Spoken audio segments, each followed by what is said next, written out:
Hi, everyone, and welcome. This is OneMicNite, the podcast that brings you stories of artists and people and their journeys, helping to guide, answer questions, and motivate you in life and the business.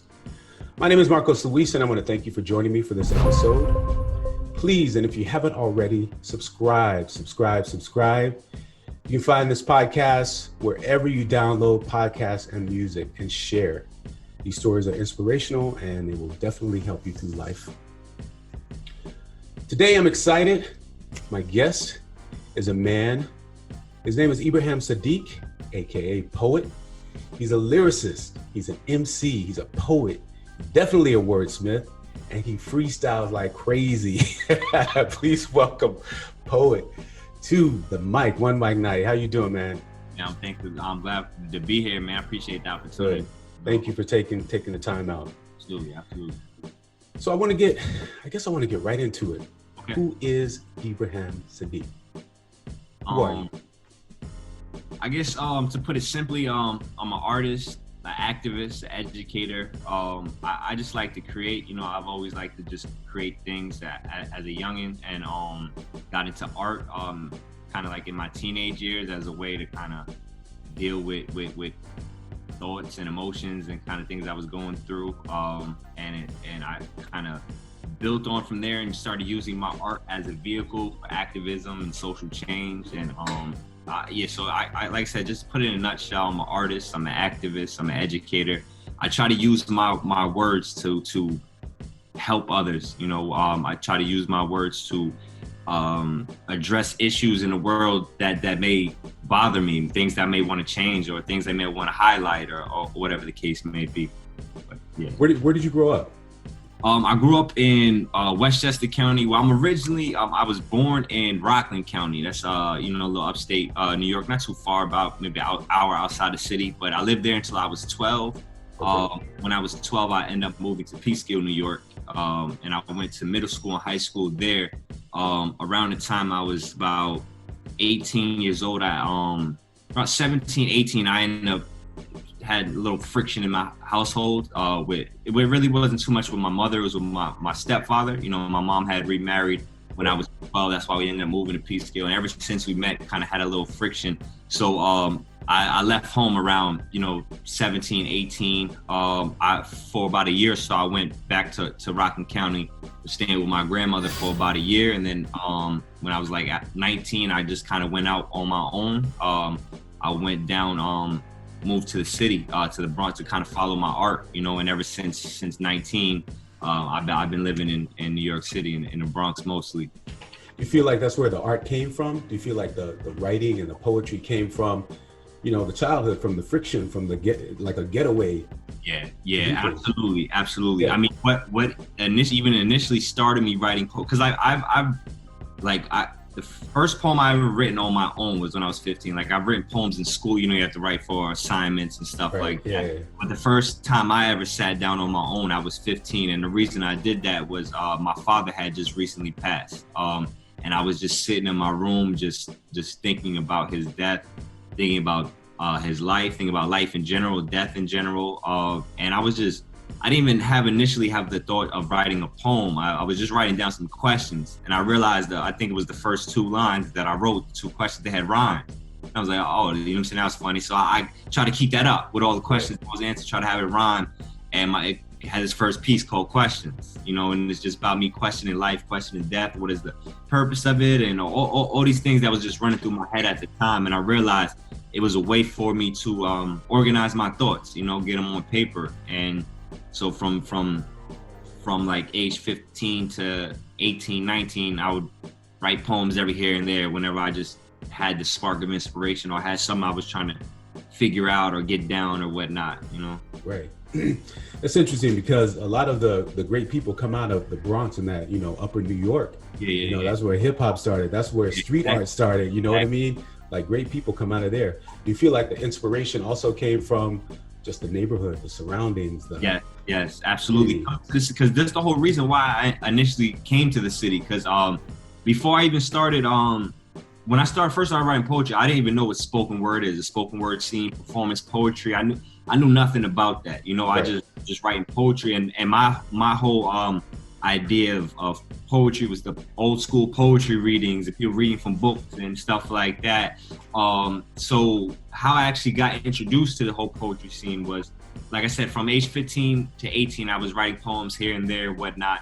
And I didn't really tell anybody that. My few of my friends knew that I wrote poetry, but no one really knew. Right. Not even my mom knew, and she ended up finding my poems. She was cleaning up my room, and she seen these papers all here and there, and she's reading it, and she liked it, you know. And then so I was supposed, she called me up. I forget initially how it happened, but I think she called me up, and she told me that she's gonna be at the coffee house in Peekskill. This was before I moved from Peekskill.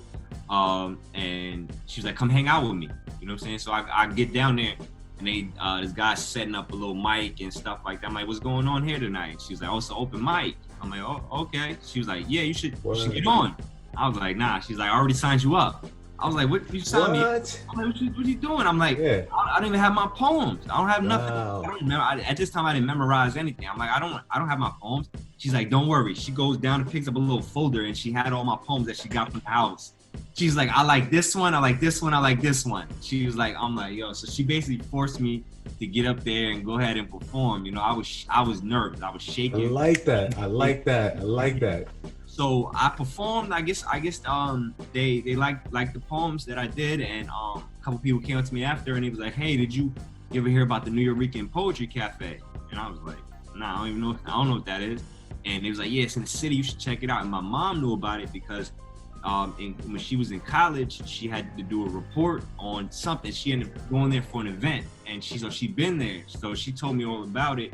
And so I don't know how long after that first initial mic I went down there, but I went to go check it out. Me and my friends drove down to the city, and I saw people up on stage doing the spoken word thing, and I was like, yo, I can do this, you know? And I wrote my first ever spoken word piece to actually be performed on stage, you know. Instead of me just jotting down my ideas, I was kind of think of how it was going to be delivered and whatnot. So I wrote that, and that first piece was called Fiend, and that was really and like I said, as cliche as my sound, like poetry really saved my life. It really got me out of the street, you know, because when I went down there, I seen people selling poetry CDs and books and stuff. I'm like, yo, I can sell this. I don't have to sell other stuff. You know what I'm saying? So it really got me off of the streets, and that was the whole reason why I wrote that first piece called Fiend. So in the poem, in the beginning, I'm talking about the dealer. He's selling these drugs, and he's like, yo, they can't help it. They just a fiend to this. You know what I'm saying? They keep coming back for it. And as he goes on at the end, he realized that he's just a fiend for this money. Like, he'll do anything for it, and he keeps coming back for it no matter what. So it's like you come to this realization that, like, all money isn't good money. You know what I'm saying? Right, yeah. That you're doing, it eats away at you, eats away at your soul and whatnot. So and so that was like my whole realization, where I was like, I could kind of put something into this, make money, still get my little hustle on, and, you know what I'm saying, sell these CDs and these books, but do it in the right way, with something I feel good about, you know. So that was like my whole transition from me running around as a little youngin' in the streets to doing this art thing. That's brilliant. That's brilliant. Big ups to your mom for that, man. It's real. Yeah, even though we had our little thing, she was my first supporter and the first one. If she didn't push me out, because I used to be deathly afraid of speaking in public and whatnot. Like, open mics, my first open mics, my whole crew had to go. Like, it was 5 or 6 of us. Like, I wouldn't go anywhere without my friends being in there, so I can see them in the audience. You know, I would be shook. So if it wasn't for my mom pushing me up there and doing that, I don't know if I ever would have done it. You know what I'm saying? So that's brilliant. That is brilliant. Let me tell you something. I'm gonna tell you a quick little story. Okay. So the whole reason, well, 2 things. One, you dropped into OneMicNite a couple of times. Yeah. I distinctly remember you and your mother there. That's one thing. I distinctly remember that. Yeah. 2 things. The whole way I started OneMicNite, I'm about to date myself. So everybody listening to this podcast, I'm about to date myself. So you know this movie Love Jones, right? Yeah. I was a double for Bill Bellamy in Love Jones. Oh. So when he wasn't on stage, you know, I was with the cast and crew. So Love Jones is what inspired me to do OneMicNite. Yeah. The poetry scene. That's the famous, you know, they have famous poetry thing in there. Yeah. So I kept it going because I'm so inspired by, I rarely performed at OneMicNite, but I was so inspired by all the poets that came through, all the musicians that came through. You know, my thing is acting, my thing is hosting, you know, but I was so inspired by all of you guys. That's why I kept it going all those years. That was 14 years of my life every week. Wow, that's what's up. Yeah, and I think I was like right there when it was like initially, I don't know if I was at the first one, but like around the beginning, because this was like years ago. Because like I said, this is like you said, you remember my mom being, it's unfortunate we don't really talk anymore because like she allowed I guess her relationship with you know what I'm saying, our relationship to be strained based on a friction with me and her husband, you know what I'm saying? Yeah. But so that just shows how many years ago that's been that I'm saying. But so I was always thankful for your platform too, because initially starting out, I didn't really have many plays. I didn't know where to go look for open mics and stuff like that. And you were always very welcoming to the artists and giving them a spot to kind of shine. Oh yeah, that's what's up. I always appreciate you. Thank you. How was New Eurekan for you? Because that's a great place. Yeah, I haven't been there in years. I used to go there a lot. Like I said, when I first started out, that was the only open mic that I knew about because they, like I said, that's the one that they told me about at the first open mic. And I'm thankful for the New Eurekan because early on, like especially when I was like 20, 21, if it wasn't for the New Eurekan, some nights I wouldn't have been able to eat, you know. And I explain that because this is so from age like when I left my house, left my grandma's house and after my mom's house and all that, I was homeless for about like a year and a half. And then like when I was like 21 or so is when I really got my footing. My boy was living in the Bronx and I ended up moving in with him.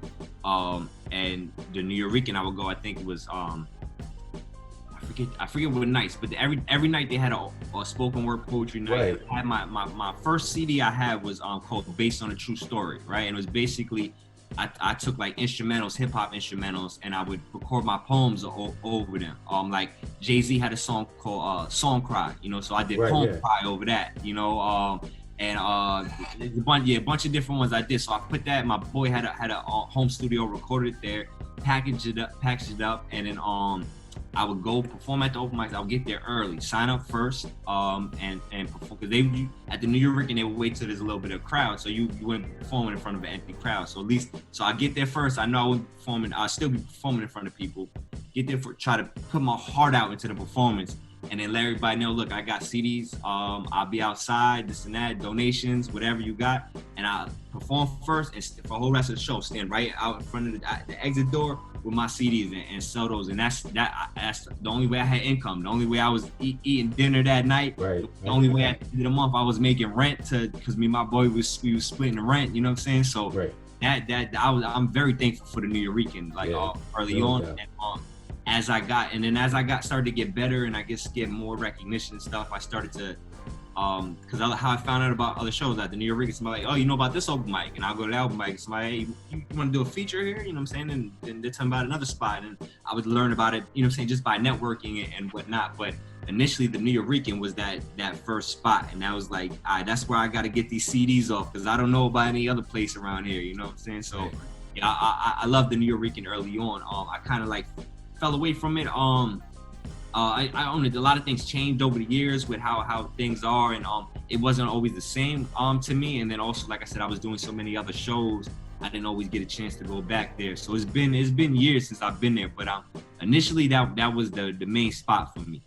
I hear that. Yeah.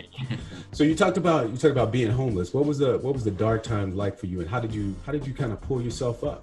Yeah, I know it's rough, man. New York can chew you up, spit you out. It sure I'm telling you, I have a lot. I've seen it. Yeah. How do you? So luckily, throughout, I guess, like I said, it was like a year and a half. Well, altogether, because later I'll tell about later on. But when I was like 24, 25, I ended up being homeless for like a year again. Also, but yeah, so that first initial year and a half or so, luckily I had, like I said, I got a lot of friends and people that hold me down. So there was nights where I was sleeping on park benches and whatnot, but it wasn't completely like that. I was mostly just crashing on couches here and there, you know what I'm saying? But it was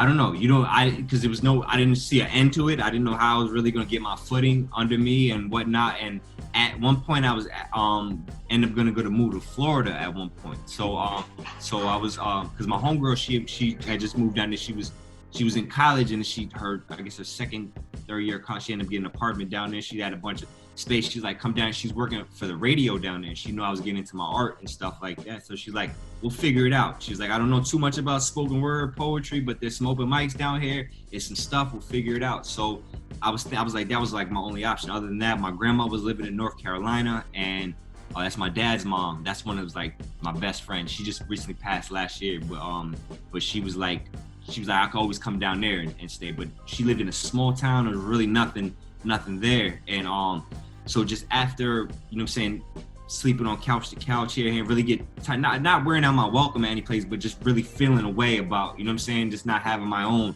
I was like, all right, at least got to get up out here and kind of think of something new. So my boy that was living in the Bronx, I was asking him, because we would, that boy who I ended up moving in with was my best friend's older brother. He's like probably a year or two older than me. He's actually now I'm closer with him than I am with my best friend I grew up with. But we're from, like I said, we're from Peekskill, so we would drive back and forth. He would go up to see his family. I'll go see my friends. We were coming back to the Bronx. I would get a ride from him, and I was like, yo, I'm thinking about moving to Florida. You think if I get a plane ticket, you bring me to the airport, and he was like, where you going to Florida for? And I told him no. I'm like, yo, I'm just staying place to place. I ain't really got no spot to stay. He was like, yo, come stay with me. Come live with me. We got the extra room in back because it was his aunt's space that he was living at. They had the basement apart. They turned the basement into like a apartment, so they had a room in back, and it's, and he was like, yo, you can get the room in back, come stay there. And I just, sometimes people just know you're in a bad situation, they just offer stuff, but they don't really mean it. So I'm I don't want to offer because he don't really mean this, So then he came by. I was staying at my homegirl's house in the Bronx, and he came by, and I was like, yo, I think I'm probably like 2 weeks, I'm probably gonna get this ticket if you want to bring me to the airport. He's like, you really leaving? He's like, let me ask you this. He's like, do you want to leave New York? I was like, nah, but it's really like my only choice right now. I'm like, might have a little opportunity down there, see what's happening. He's like, nah, bro. He's like, go upstairs. He's like, get your bags. He's like, what? He's like, get your bags. You're moving there with me today. He was like, don't worry about. He's like, he told me what the rent was. He's like, we gonna have fun this, but don't worry about it right now. Come stay with me. A month or two, you figure out, get your income, figure out, get a job or whatever the case may be. And I was like, yo. He was like, I went upstairs, got my bags, and I came back down, and we went to his house, and I was like really where I had him get my footing, and started really to getting back into poetry and get into the open mics and finding stuff. So that's really where it started to bloom from there. Wow. But it was just like a whole hectic time. It was really like, I kind of like forget, like I used to forget like because of like 2 years, like I used to forget how old I was, like a year or two off, because I'm like living on the street for a year. I'm like, I forget my birthday, so I'm like, yo, am I 22 or 23? This year, this and that's. Yeah. Like that whole time is a blur, really like just kind of getting my footing under me and whatnot. But luckily, I've always been able to deal with a lot. I've things I've come with ever since I was young. I've been dealing with stuff. So I got a tough skin. So, and I don't bend or break, fold easily. So I made it through it. It like I said, I won't say it was easy. But I don't think it really had any lasting effects. Like I said, I'm thankful for the times that it went to show me what I could make it through if I had to go through something. But yeah, I made it out. You made it out, yeah. So what do you say to the people who are going through the dark times, the people who are going through that right now? What do you say? One main thing, it's hard to stay focused in those things, but you have to create some sort of plan, because that's what I had to do. I had to figure out something. For me, it was the art. Luckily, I had the art. I was like, all right, I had to have some sort of income to build up, to get on my feet and get stable. But the main thing is getting some sort of plan, whether you're if you're an artist or you're not an artist. If you're whatever you're into, you have to figure out. Like I don't know, it's hard. It's like I said, but like I said, create a plan for getting at it. Write it down. Try to stay focused, maintain on that plan. I know it's hard, and a lot of things seem cliche, because a lot of people probably tell you these things, but it works. That's the only way I made it out of it is I had to have a clear plan of what I wanted to do, what the problem was, and what initially created the problem, what got me in that situation, and what I need to do to get out of it. And it's like mainly is trying to write down and come up, even if it starts out with some goals. If you don't have a plan, all right, these are my goals. I need a place to stay. So you write that goal down, and then you reverse engineer it. Okay, so I need money. So how do I have to get this money? Well, I need to get a job. Okay, where can I get it? I know in times like this in COVID, it's kind of hard. It's hard, yeah. But like I said, initially, just create a plan. And like I said, if you don't have a plan, write down your goals and then look at the certain steps you need to go to get you closer to that step by step. That's right. I think you just said it. I mean, I think it's the headspace first. Yeah, and then you write down the goals, you figure out, and luckily we live in New York, so there are a lot of resources around. Yes, but unfortunately, the resources don't come as quickly if you don't have a place to live. You know what I mean? So there's a whole series of events. So you got to get your footing, but get your head on straight first, and then you can seek all the other things. I think that's it. So fast forward to now. Yeah. We're during COVID times, but you're the head of the Artist Collective. Sir. What's going on with that? So tell us what it is. Yeah. The Artist Collective is basically it's a collective of artists of different genres. We basically, like I said, as I said earlier, I try to use my art as a vehicle for activism and social change, and that's what we're trying to do. We have an art program. We run programs throughout Westchester County and in the Bronx. Our main, our space that we operate out of is in the Bronx, El Fagon. It's an art space. And we do art programs, do open mics there, workshops. We have a mentorship program. We run a music program there. And basically what I'm trying to do is I'm trying to be the person that I needed when I was younger, because a lot of times you have a lot of talented kids, a lot of smart kids, a lot of geniuses on the low, but they just don't have the right resources. They don't have these outlets, these positive outlets. And that's what I'm trying to create. So for, I guess, it's been about like 8 years now, 8-9 years, I've been running this program. And at El Fagon, they've gave me full access to run my programs there. And because the owners, they own the whole building. What we just recently found out is they have a basement space that hasn't been used since they bought the building. Mm-hmm. It's a huge space, and so I presented the idea to them, like, hey, we've been running this music program. We have like a little makeshift studio, we have our mic and all this stuff, but we don't have a booth or anything like that. So we presented an idea to them to kind of really build a full out studio down there, music studio, and not only a music studio, but a whole like media center where they can do podcasts like this, they do interviews and photography and things like that. So the owners were ecstatic about it. They were down for it. So right now we're moving forward on that project to kind of clear out this. My idea for it's called the Canvas, and basically the idea behind the Canvas is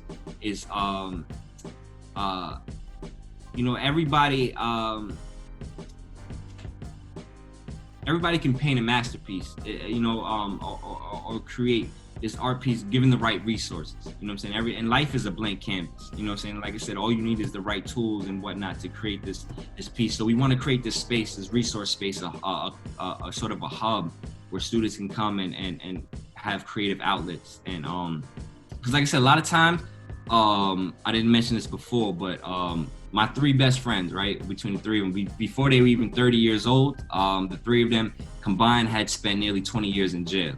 They grew up in jail, spent nearly, their all 20s in jail.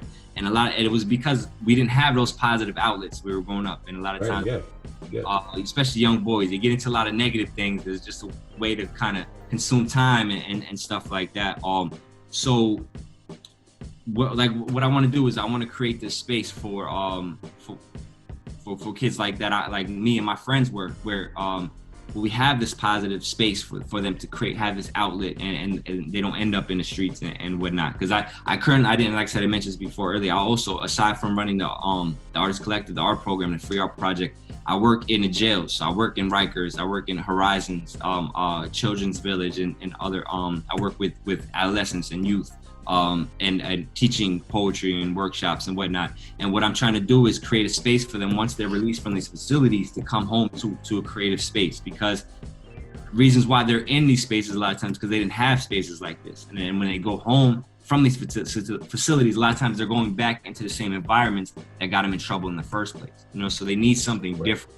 Yeah. You know, and they need and what I've learned a lot from these programs, they needed to come from people that have been where they've been. You know what I'm saying? A lot of people, a lot of faces are unfamiliar to them and don't relate to what they've been to and whatnot. You know, so so I'm trying to create a space, you know, like, that they need, that I needed when I was younger. You know, and that's basically what's going on with Alpha Going right now. I know it's like a long-winded. No, that's good. So where are you right now in terms of funding? I mean, I know you made some T-shirts, and you know, we need help. Yeah, so right now the T-shirts and all that's basically going towards funding the art program itself, and then we all have a separate GoFundMe for the basement project. Right now, we're just clearing out the space. We've had volunteers and stuff like that, so we're not at the point yet where it's going to cost, but we should have it cleared out by now, but COVID held it up. You know, we were starting this in March, you know, because we stopped for the winter. We took a break for the winter, and then so it got crazy, so it held it up a little bit. So we're kind of getting back to the point where we're going to be clearing the basement out again. Luckily, we have a lot of resources and people that are going to be helping people that do construction and things like that. So it's not going to be free, but it's going to be a lot significantly less than it would be if we didn't have these resources, you know. So we're trying to take it step by step. Right now, we're going to be clearing out the basement, and then we have a friend of mine. He actually, for his job, he does construction and floor plans and all this. So he's going to come in and he's going to create the floor plans for exactly what he's built studios from the ground up from before. So he's going to come in and do that. But right now, it's just basically us clearing out that space. He's going to come in, do the floor plan, see exactly what we need. And I'm hoping, you know, by spring, by summertime, we've made a significant dent in the work that needs to be done, you know. So I'm looking forward to it, definitely. That's good. You sound hopeful for the future. Yeah, absolutely, for sure.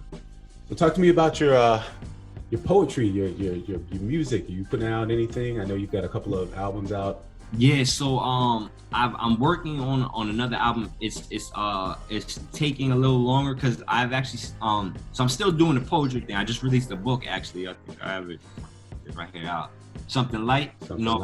So it's just it's a book of haiku and other short poems. It was just I'm working on another book that's gonna take a little longer, so I wanted to put something out as like a little appetizer type thing beforehand. Right. But I'm also, you said appetizer. Yeah. So I'm working on I'm also working on a music project, a CD. You know, we're not CD anymore. You know, CDs is done right. with that. A digital download or whatever they call it. Yeah. So it's taken a little longer because I like to think I've been growing as an artist, and so I had this set project in mind, and every time I'm growing up, I feel like I grow out of the music that I created. So it's like, but I always tell my students that I work with, like, you gotta release the stuff. You gotta let your supporters grow with you. You know what I'm saying? Because you go to all this stuff, and because you're thinking that you're growing, but it's like you gotta put it out and let them see your growth. You know, exactly. So I gotta take my own advice maybe and just put something out. And then continue from there. But I've been working on some music. Hopefully I'll get something out soon. I like on Instagram, I always play around. I just throw little snippet stuff. People are like, yo, when's this coming out? I'm like, I don't know. But I think I gotta get since music is newer to me than the poetry was. I think that nervous little kid is coming out again that I was when I was with the poetry. So I gotta get more comfortable with the music before I start. But that's the exciting thing about it, though. When you get nervous, you don't know if anybody can like it. I don't know if I can do it. That's what the excitement is. For sure. Right. That's a fact. Yeah, so stick to that. Yeah, absolutely. Listen, man, I could talk to you all day. We haven't even touched the tip of the iceberg of the things I want to talk about, but I got to go. Because next time I wanted to talk to you about politics, because I know you're very vocal on politics. On that all day, man. please, I want you to come back. Yes, absolutely. Definitely. You know what I mean? Right now, it's time for... Where you at, baby?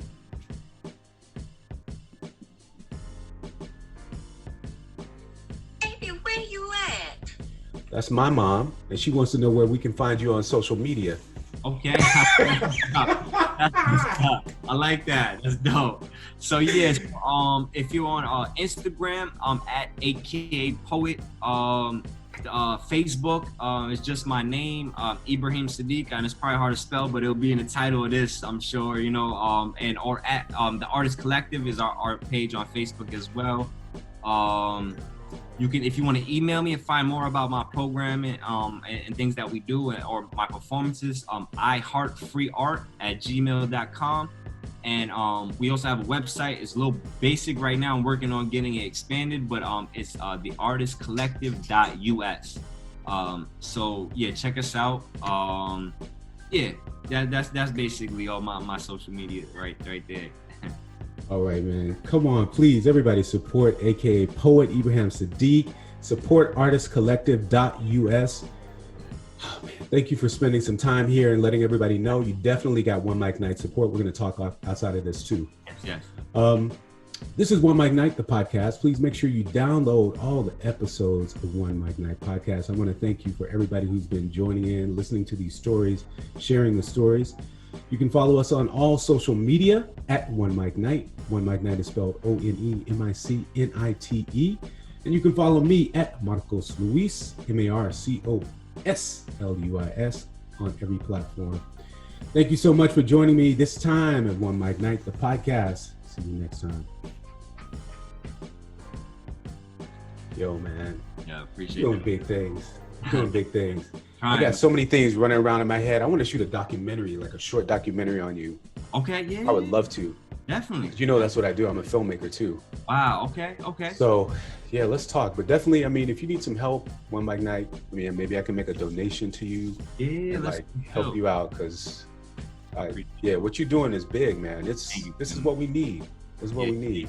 Thank you. The community. We got to help each other and support each other. Yes, I mean, sir. I'm nobody. I'm not a millionaire and none of that stuff. But when I see good causes, that's when I donate. That's when I pull I up. appreciate you. Yes, sir. I'm serious. Definitely. I'm serious. Love. All right. So I'm going to edit this. And then if you can, send me a couple pictures. So I'm going to put you on the flyer because I do it like me on one side and you on the other. And Word. And where are you posted? Where can I check out like other episodes and stuff? So the episodes it's on all the platforms. It's on Apple Music, Spotify, Pandora, Google Play, Amazon. It's everywhere. And then the video is on OneMicNite YouTube channel. Okay. So yeah, just go there and see some of the episodes. Yeah. All right. Gotcha. Man, you're the best. Seriously. But we'll talk. I definitely will hit you up and when you're ready, I'm gonna like help you out. I bet for sure. You always over the years you helped me out. Everybody's helped me out, so I'm back. I'm back. Let's get it, bro. All right. Have a good rest of the day. I appreciate you. Yes, sir. You too, fan. All right. Peace. Yeah.